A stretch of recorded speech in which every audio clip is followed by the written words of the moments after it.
संत महापुरुषों के चरणों में कोट कोट दंडवत प्रणाम।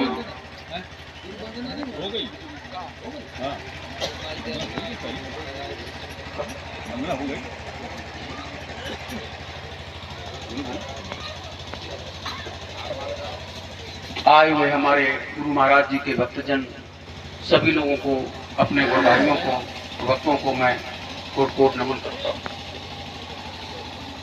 आज हमारे गुरु महाराज जी का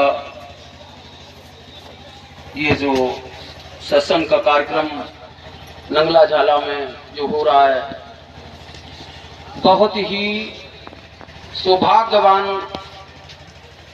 होते हैं जिनके घर गुरु पधारते हैं।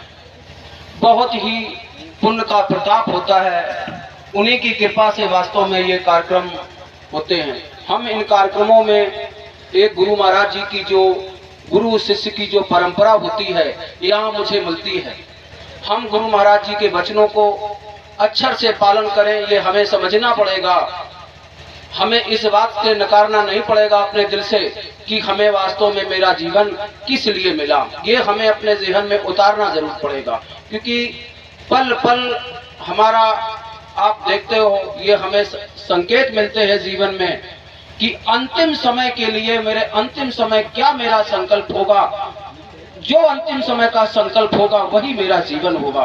तो जीवन हमें जो जीवनी शक्ति एड़ी से चोटी तक जो व्याप रही है, गुरु महाराज जी ने उसका संग कराया कि इसका संग करके तुम अपना जीवन इस तरीके से निर्वाह अपना जियो। नहीं तो जीवन में अपने विचारों से देखो कि एक पल में हमारा कौन सी सोच उठती है और उस सोच को ना रोक पाने पे हम कहां से कहां चले जाते हैं। अगर अंतिम समय की हम आप जो देखते हैं, इन आंखों से जो शरीर को त्यागते हैं, उन शरीरों में कितना बड़ा दर्द होता है और वो प्राण दर्द में लगा रहता है। अगर वो प्राण, जिस प्राण का गुण है कि जहां वो जाता है उसी के तद्रूप हो जाता है। अगर मेरा प्राण जिस स्थान पे लग गया, जिस भाव में भावित हो गया, उस भाव में भावित होकर के मेरा शरीर को त्याग जाएंगे।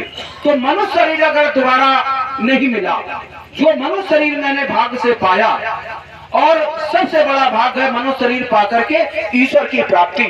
देखो ना कि शरीर का अंतिम समय होता, जिस समय सैया पे लेटा होता, आग में जलता होता है, क्या उसके साथ कुछ जाता है? उस समय हमें अपने आप को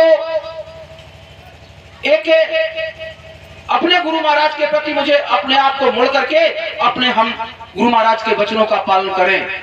ये एक हमें संकेत मिलता है। हम इस पे जरूर अपने गुरु महाराज जी के अक्षर से विचारों का पालन करें। ये एक इतना सरल और सहज मार्ग है, वास्तव में ये मार्ग है निष्कपट का, कि मेरा स्वामी मुझ में है, वही स्वामी सब में है। मुझे ऐसे संसार में गुजरना है तो भक्ति हो पाएगी, और नहीं तो भक्ति मुश्किल है। भक्ति अगर इतनी सरल होती तो सब पा गए। भक्ति तो सभी कर रहे हैं, क्यों? अगर भक्ति कर रहे हैं सभी, तो क्यों उनके कष्टों का निर्वाह नहीं होता है? मैं अपनी वाणी को यहीं से विराम देता हूँ। बोलो सतगुरुदेव भगवान की जय।